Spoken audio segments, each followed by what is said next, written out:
Bienvenidos. A continuación desarrollamos el tema Norma Internacional de Auditoría 240, responsabilidades del auditor en la auditoría de estados financieros con respecto al fraude. Nuestro equipo: Alex Barrera, Sofía Fuentes, Héctor Morales.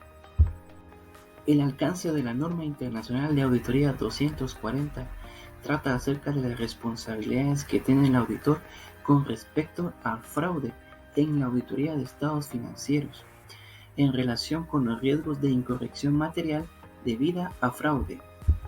Características del fraude. Las incorrecciones en los estados financieros pueden deberse a fraude o error. Sin embargo, el factor principal o característica que distingue al fraude del error es que la acción que da lugar a la incorrección en los estados financieros es intencionada. Por lo tanto, para el auditor son relevantes dos tipos de incorrecciones intencionadas. Número 1, las incorrecciones debidas a la información financiera fraudulenta. Número 2, las incorrecciones a una apropiación indebida de activos. Responsabilidad en relación con la prevención y detección del fraude. Los responsables del gobierno de la entidad y de la dirección son los principales responsables de la prevención y detección del fraude. Sin embargo, es importante mencionar que la dirección supervisada por los responsables del gobierno de la entidad ponga gran énfasis en la prevención del fraude, lo que puede reducir las oportunidades de que éste se produzca. Así también, las responsabilidades del auditor en una auditoría de conformidad con las normas internacionales de auditoría es responsable de la obtención de una seguridad razonable de la información de los estados financieros. Los objetivos de esta norma internacional de auditoría son identificar y valorar los riesgos de incorrección material en los estados financieros debido a fraude, obtener evidencia de auditoría suficiente y adecuada con respecto a los riesgos valorados de incorrección material, responder adecuadamente al fraude o a los indicios de fraude identificados durante la realización de la auditoría. La norma internacional de auditoría 240 contempla las siguientes definiciones. El fraude nos indica que es un acto intencionado, realizado ya sea por una o más personas de la dirección. Factores de riesgo de fraude. Son los hechos o las circunstancias que indiquen la existencia de un incentivo o un elemento de presión para cometer un fraude. Requerimientos. Escepticismo profesional. El auditor mantendrá una actitud de escepticismo profesional durante toda la auditoría, reconociendo que, a pesar de su experiencia previa sobre la honestidad e integridad de la dirección y de los responsables del gobierno de la entidad, es posible que exista una incorrección material debido al fraude. El siguiente requerimiento es la discusión entre los miembros del equipo del encargo. Es importante que se discutan entre los miembros del equipo del encargo y que el socio del encargo determine las cuestiones a comunicar a los miembros del equipo que no participen en la discusión. La discusión pondrá un énfasis muy especial en el modo en que los estados financieros de la entidad puedan estar expuestas a incorrección material debida a fraude. Con respecto a la valoración del riesgo y actividades relacionadas, la línea 240 nos indica que el auditor deberá aplicar procedimientos con el fin de obtener información para identificar los riesgos de incorrección material debida a fraude. Principalmente, el auditor debe enfocar estos procedimientos a tres grupos de personas. Primero, la dirección, segundo, el gobierno corporativo y tercero, a los empleados de la compañía. Con respecto a la dirección, el auditor deberá realizar indagaciones acerca de la valoración de si los estados financieros pueden contener o no incorrecciones materiales debidas a fraude. Asimismo, deberá investigar cuál es el proceso que se sigue por parte de la dirección para identificar estos riesgos y darles una respuesta. Adicionalmente, el auditor también tiene que indagar acerca de cómo la dirección comunica a los encargados del gobierno de la entidad todo proceso relacionado con la identificación de riesgos y la respuesta a estos riesgos. Por último, el auditor también deberá investigar acerca de cómo la administración, la dirección o el gobierno de la entidad le comunica a los empleados de la misma todo lo relacionado con el comportamiento ético y las prácticas empresariales. Asimismo, el auditor deberá incluir a la dirección y a otras personas de la entidad para determinar si tienen conocimiento de algún fraude, algún indicio de fraude o alguna denuncia que se haya dado en la compañía relacionadas con el fraude. Si la compañía tuviera, además de esto, un departamento de auditoría interna, el auditor deberá incluir dentro de las personas a las cuales haga indagaciones o consultas al departamento de auditoría interna o al encargado del departamento de auditoría interna para realizar estas indagaciones relacionadas con el fraude.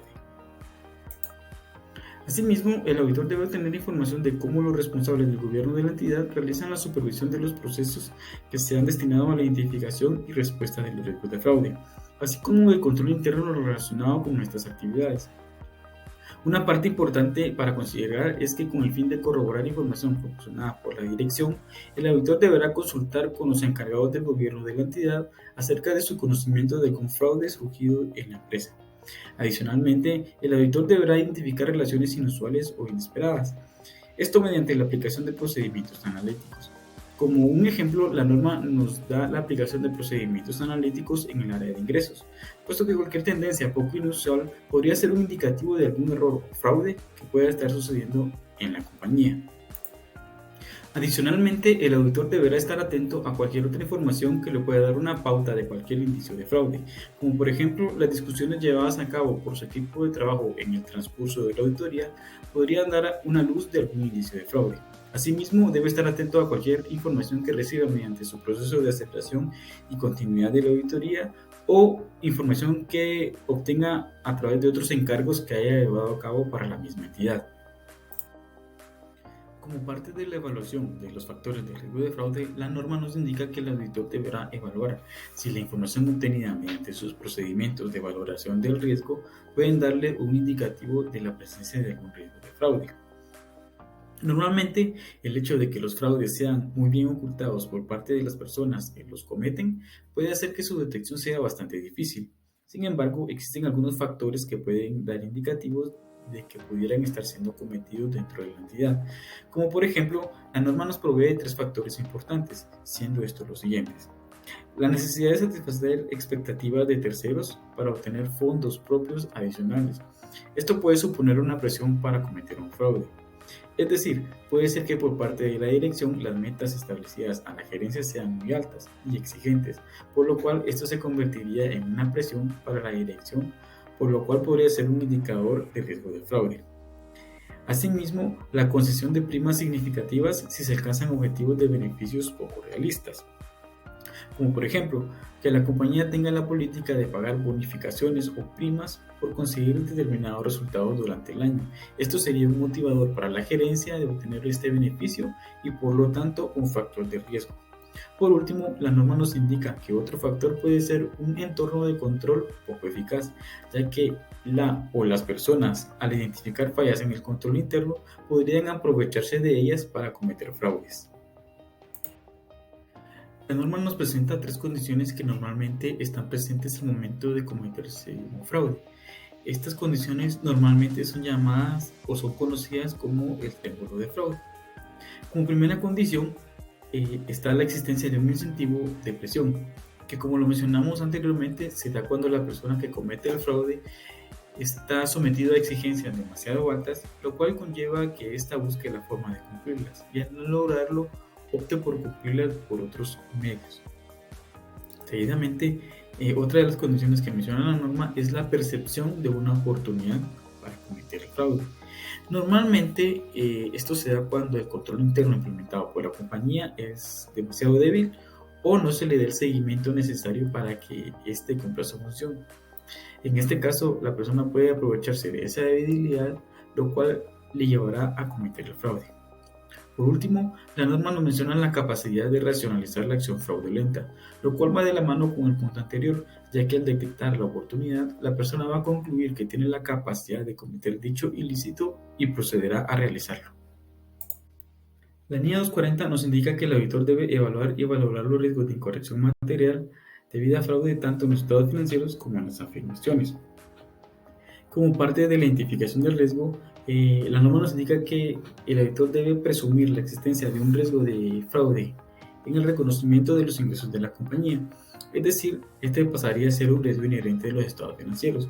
Esto se da principalmente porque los ingresos son una de las áreas más sensibles en los estados financieros y en las que se pueden dar con mayor frecuencia los fraudes, tanto al momento de sobrevalorarlos para presentar una mejor posición y alcanzar metas, o al momento de subvalorarlos para evadir impuestos. Asimismo, derivado de lo anterior, la norma indica que el auditor debe valorar el reconocimiento de ingresos como un riesgo significativo para la auditoría. En consecuencia, deberá aplicar procedimientos para identificar controles relacionados con la mitigación de este riesgo. Como parte de la respuesta a los riesgos valorados de incorrección material, la norma nos menciona 3 apartados.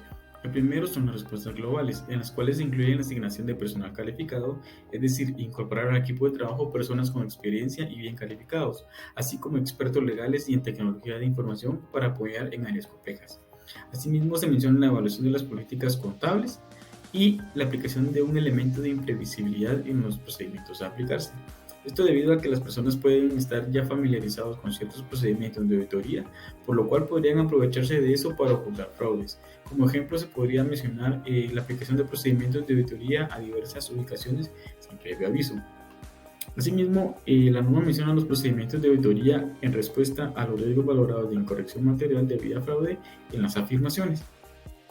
Dentro de ellas se menciona el cambio en la naturaleza de los procedimientos, es decir, tratar de no utilizar siempre los mismos procedimientos, sino ir cambiando y dándole más importancia, por ejemplo, a la observación o inspección física, o incorporar técnicas de auditoría asistidas por computador. Asimismo, se menciona el cambio en la realización de los procedimientos, que va muy de la mano con la parte de incluir un elemento de previsibilidad. Y también se menciona la extensión de los procedimientos de auditoría, es decir, revisar saldos adicionales, ampliar la muestra seleccionada en un área considerada de riesgo. Como parte de la respuesta a los riesgos valorados de incorrección material, en el tercer apartado, la norma nos indica que como primer y tercer paso, en este apartado se menciona la adecuación de los asientos de diario y la evaluación de los fundamentos de las transacciones. Esto debido a que la administración tiene una posición privilegiada al momento de realizar ajustes dentro de la contabilidad, por lo cual el auditor debe prestar especial atención a aquellos ajustes significativos con poca descripción, con descripciones llamativas, ajustes realizados cerca del cierre del ejercicio o ajustes que no sean del giro normal, ya que estos pueden ser indicativos de fraude. Asimismo, se debe poner especial atención en las estimaciones contables, puesto que estas pueden ser muy subjetivas y pueden estar sujetas a sesgo, por lo cual los ajustes que se deriven de estas estimaciones podrían ser utilizados para cometer algún fraude. Evaluación de la evidencia de auditoría. En este requerimiento, el auditor evaluará si los procedimientos que él aplicará al finalizar la auditoría le permiten alcanzar una conclusión global sobre si los estados financieros son congruentes con el conocimiento que el auditor tiene de la entidad y si indican un riesgo de incorrección material debido a fraude no reconocido previamente. También en este requerimiento, el auditor deberá identificar incorrecciones materiales debido a fraude si existiese.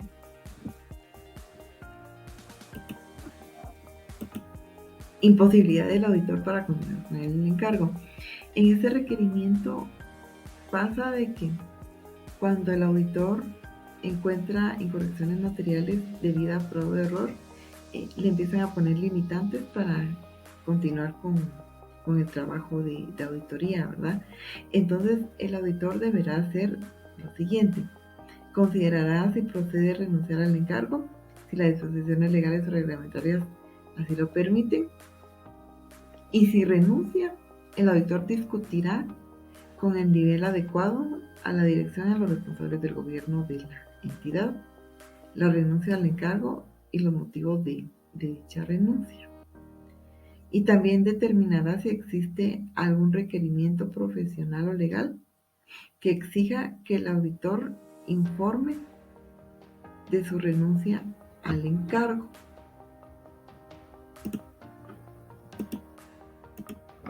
Comunicación a la dirección y a los responsables del gobierno de la entidad. Este requerimiento indica que el auditor, cuando identifique fraude u obtiene información que indique indicios de fraude, lo comunicará con la dirección oportunamente. También se da el caso de que la misma dirección, los empleados u otras personas dentro de la entidad pues estén involucrados en estos fraudes. De igual manera, el auditor lo comunicará solamente con los responsables del gobierno de la entidad y discutirá con ellos la naturaleza, el momento de realización y la extensión de los procedimientos de auditoría necesarios para completar la auditoría. Documentación.